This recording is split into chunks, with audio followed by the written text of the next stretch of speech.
You've heard the legends, dismissed the warnings, but tonight, you'll face the darkness head-on. Welcome to Mr. Scary Guy's Halloween Night Horror Stories. Tonight, I bring you 3 terrifying tales where ordinary people step into the unknown only to find themselves ensnared by horrors beyond imagination. In each story, they crossed a line and unknowingly entered a world where nightmares come to life. Buckle up, my friends, because once they stepped into the shadows, these people just entered the realm of Mr. Scary Guy. Prepare yourself for a journey beyond the ordinary, into the shadows of your deepest fears. Welcome to the world of Mr. Scary Guy.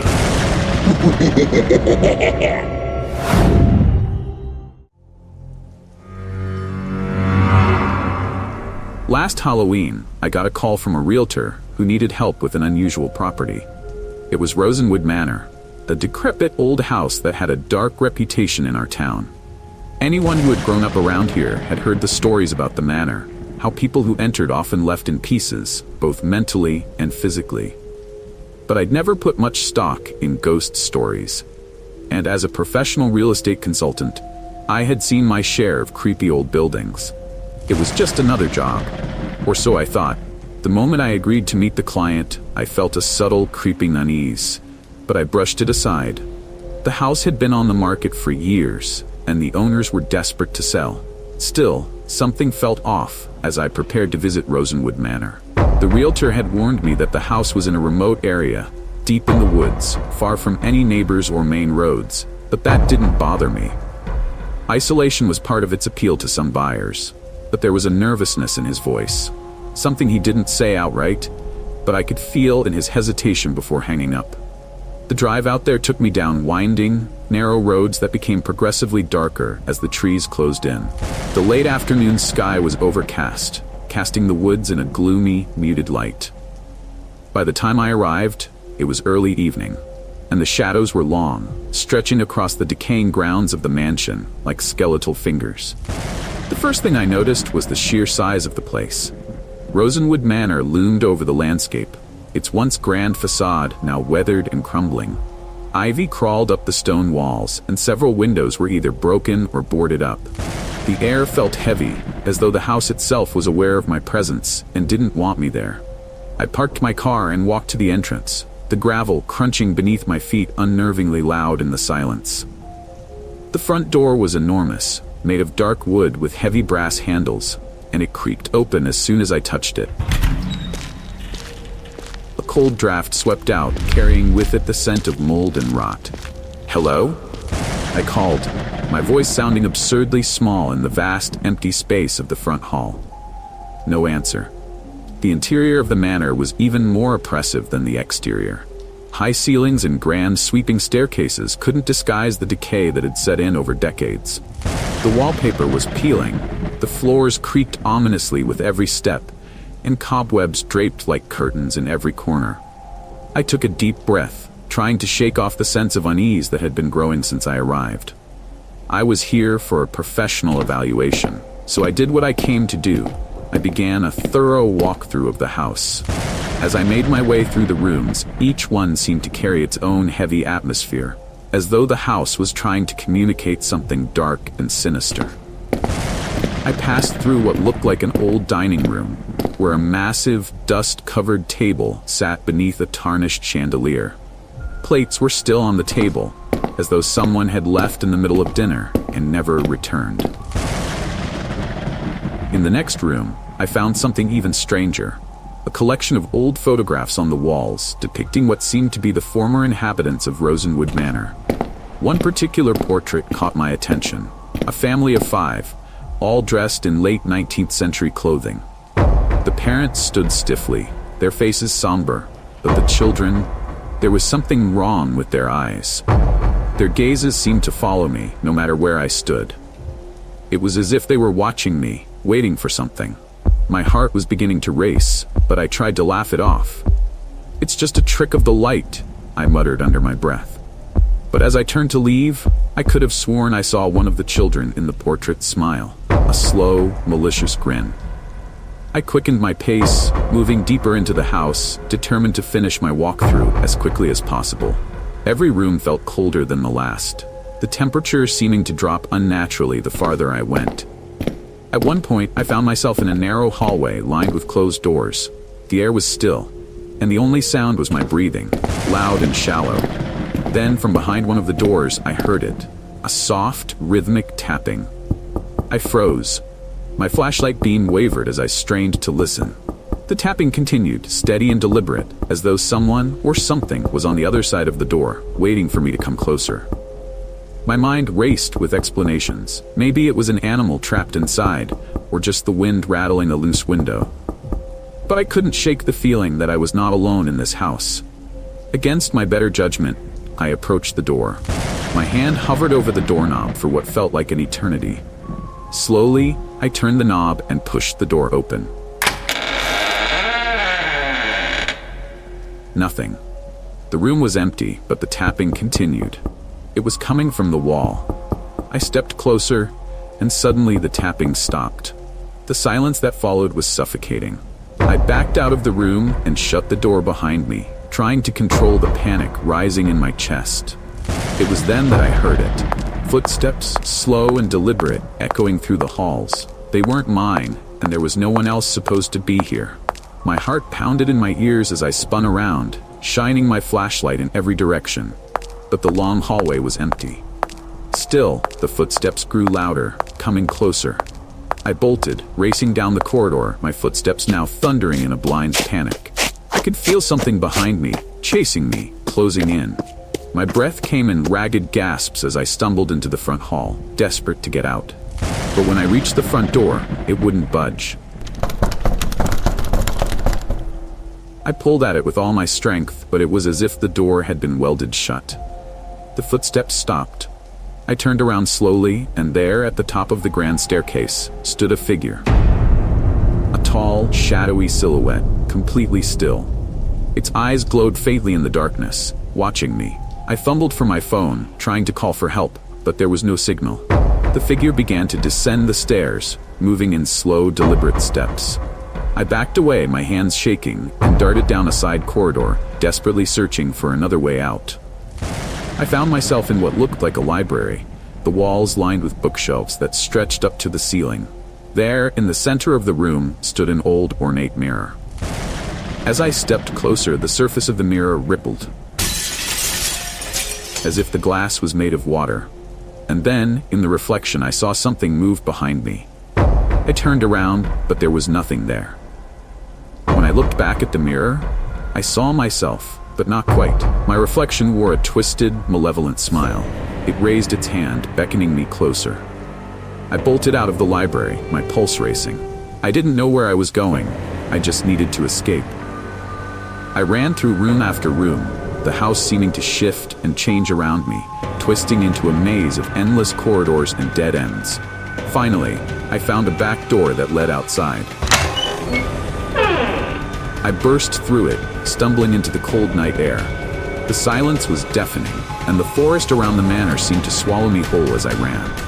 I didn't stop until I reached my car, the engine roaring to life as I sped away, leaving Rosenwood Manor and its horrors far behind.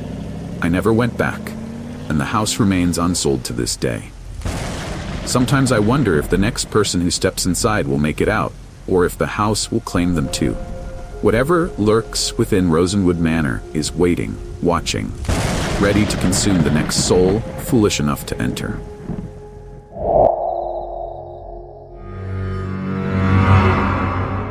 It was Halloween, and my friends and I decided to go camping in a part of the woods no one had ever dared to explore. We were the adventurous type, thrill seekers, always looking for the next big rush. This time, we had found the perfect spot, miles away from civilization, in the heart of a forest surrounded by eerie urban legends. People said these woods were cursed, but we didn't care. We were young, and we thought we were invincible. There were 4 of us: Steve, Debbie, Jess, and me. We had planned the trip for weeks, gathering camping gear, snacks, and plenty of firewood to keep us warm through the night. We arrived just before sunset, hiking deep into the woods to find the most secluded spot we could. The deeper we went, the quieter it became. No birds, no wind, just the crunch of our boots on the forest floor. Finally, we found the perfect clearing, surrounded by tall trees that seemed to block out the sky. The sun was setting, casting long shadows across the ground as we set up our tents. There was a strange stillness in the air, but we didn't pay much attention. We were too focused on setting up camp and getting the fire started.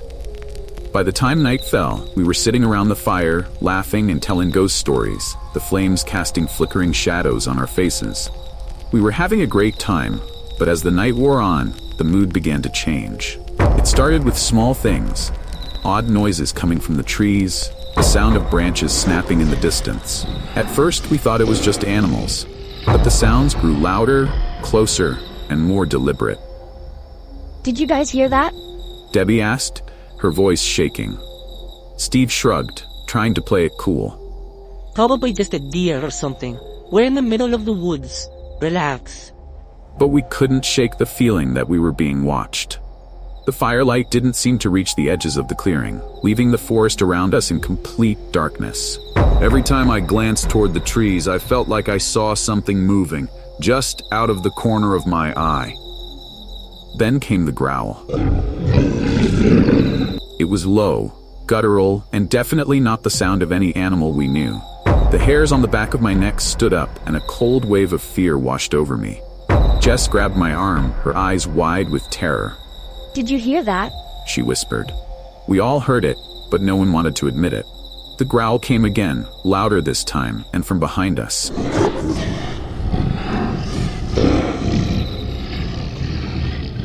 Slowly we turned, shining our flashlights into the darkness. And that's when we saw them. Two glowing eyes, reflecting the light back at us from between the trees. At first, we couldn't make out the shape of the creature, but it was huge, towering over us from just inside the tree line. Its eyes never blinked, just stared at us, unblinking and malevolent.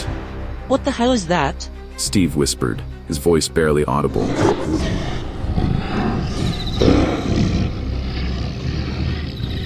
No one moved. No one spoke. We were frozen in fear, our flashlights trained on the creature as it began to move, stepping out from the trees. It was massive, at least 7 feet tall, with long, twisted limbs and a body covered in dark, matted fur. Its face was the most horrifying part. It looked almost human, but its mouth was filled with sharp, jagged teeth, and its eyes glowed with an unnatural light. Without a word, we bolted, running in every direction, desperate to escape. I don't know how long I ran. Minutes, hours, it all blurred together in a haze of terror. The sound of the creature's growl followed us, growing louder with each step. I could hear its heavy footsteps pounding the ground behind me, getting closer and closer. I tripped over a root and hit the ground hard, gasping for breath. The flashlight flew out of my hand, and I scrambled in the dirt, trying to find it. I could hear the creature's breathing now, so close I could feel the vibrations in the ground.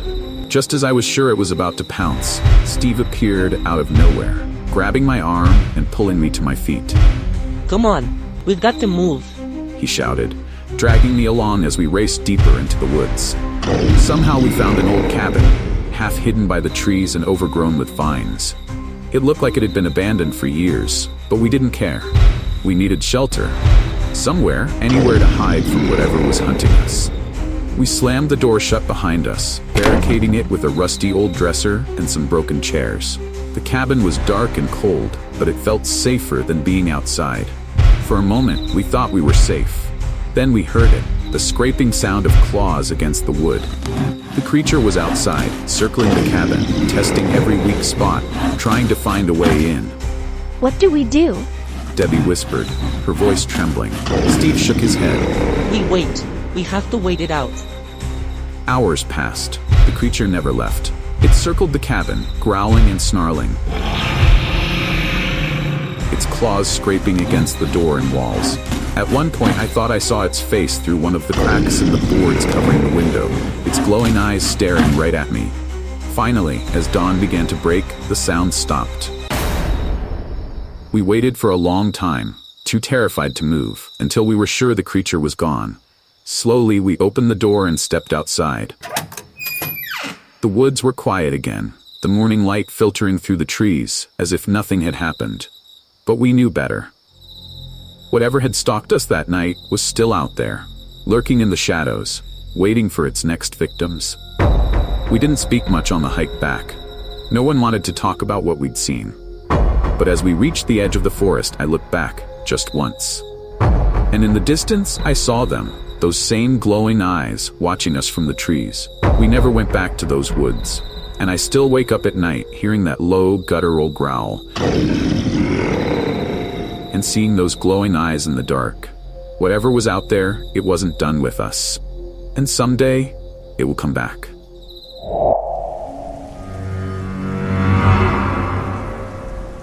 It was the week leading up to Halloween, and I was house-sitting for my aunt in her old, creaky Victorian home. Aunt Rachel had lived there for decades, ever since I was a kid. And though I had always felt a strange vibe from the place, I chalked it up to its age and the way shadows seemed to stretch too long in the evening light. The house itself was perched on the outskirts of town, surrounded by thick trees that swayed ominously with the slightest breeze. It was the perfect place for anyone with an overactive imagination to get spooked. I had always thought it would be an easy gig. Stay a few nights, feed her cats, and enjoy the peace and quiet while she went on a cruise with her friends. I didn't realize I was walking into one of the most terrifying weeks of my life. The first night started off normal enough. I arrived just as dusk fell, the orange glow of the setting sun casting long, eerie shadows over the house. I let myself in, fed the cats, and settled into the living room to binge-watch some shows. There was a chill in the air, but the house always felt cold, so I didn't think much of it. By the time I was getting ready for bed, the wind outside had picked up, howling through the trees like a living thing. I climbed the narrow stairs to the guest room on the second floor, feeling the floorboards groan under my weight. Aunt Rachel had warned me about how the house settled at night, and I'd heard it before, a slow creaking and cracking that was unsettling but ultimately harmless. But this time, something felt different.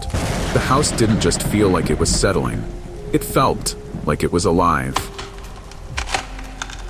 As I lay in bed, I heard a faint noise from above. At first I thought it was just the wind, but as I listened more closely it became clear. It was a soft, rhythmic thumping, like footsteps. I sat up, my heart pounding. Aunt Rachel had always told me the attic was off limits, filled with old furniture and antiques she didn't want disturbed. I had never thought to question her, but now I was wide awake, straining to hear more. The footsteps continued, slow and deliberate, moving from one side of the attic to the other. I tried to rationalize it. Maybe it was the house settling, like she said. Maybe an animal had gotten inside. But the sound was too deliberate, too steady. Someone or something was walking above me. I pulled the covers up to my chin and squeezed my eyes shut, willing the noise to stop. After what felt like hours, the footsteps ceased, and the house fell back into its usual quiet creaks and groans. Eventually, I drifted into a restless sleep. The next day, I decided to check the attic, just to put my mind at ease.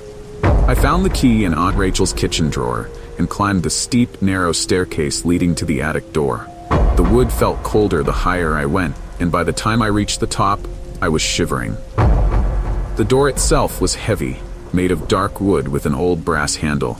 As I unlocked it and pushed it open, the smell of dust and stale air hit me, almost as though the attic had been sealed for decades. I stepped inside, the light from my phone's flashlight cutting through the darkness. The attic was huge, filled with old furniture draped in white sheets, boxes piled high in every corner. It looked like any ordinary storage space, but the feeling of unease gnawed at me. The air was thick, almost oppressive, and it felt as though someone or something was watching me. I moved deeper into the room, my flashlight beam catching the glint of a cracked mirror leaning against the wall.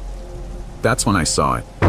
In the corner of the attic, partially obscured by a stack of boxes, was a tall, dark figure. At first, I thought it was a coat rack or some old piece of furniture, but as I stared, the figure shifted, moving ever so slightly. I froze, my breath catching in my throat.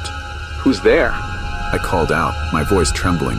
The figure didn't move, but the air around it seemed to grow darker, as though the shadows themselves were coming alive.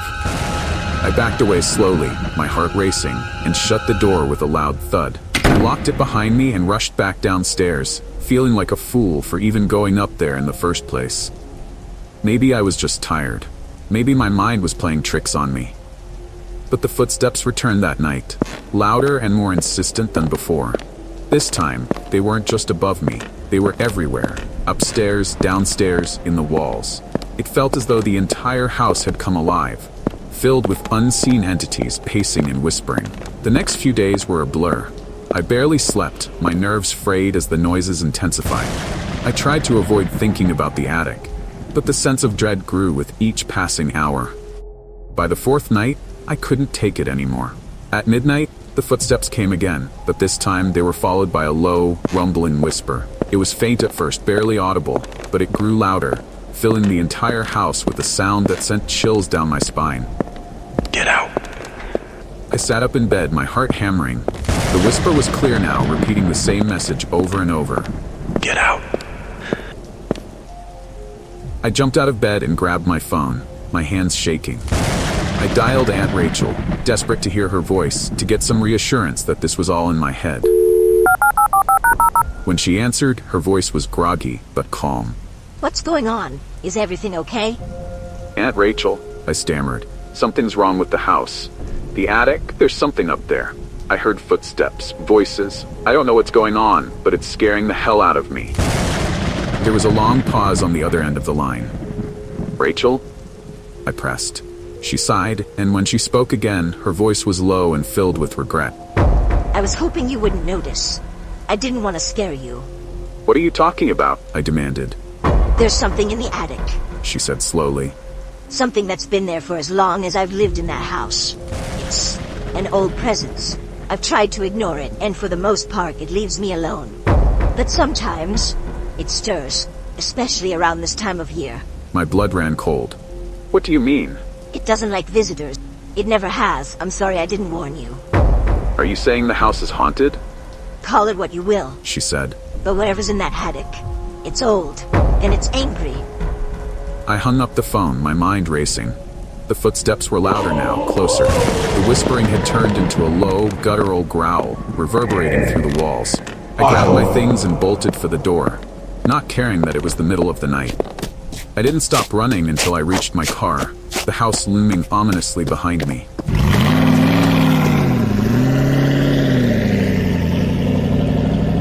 I never went back to Aunt Rachel's house after that. She sold the place a few months later, claiming it was too much for her to handle. But sometimes, late at night, I still hear the sound of footsteps in the attic, and the soft whisper of a voice telling me to get out. Get out. I just hope the new owners listen. Well, that's it for tonight, my brave listeners. I hope you've enjoyed these terrifying tales, perfect for a night like Halloween. If you heard everything until here, please like, share this video with your friends, and subscribe to our channel. But as you've learned, the real horrors don't always stay locked in stories. They can follow you home. So, until next time, sleep well, if you can. This is Mr. Scary Guy, saying, good night. Thanks for watching till the end. If you enjoyed the video, make sure to subscribe by clicking the icon above. We've also got a playlist full of scary stories on your left side, and a suggested video you'll love on the right. Choose one, and keep the scares going.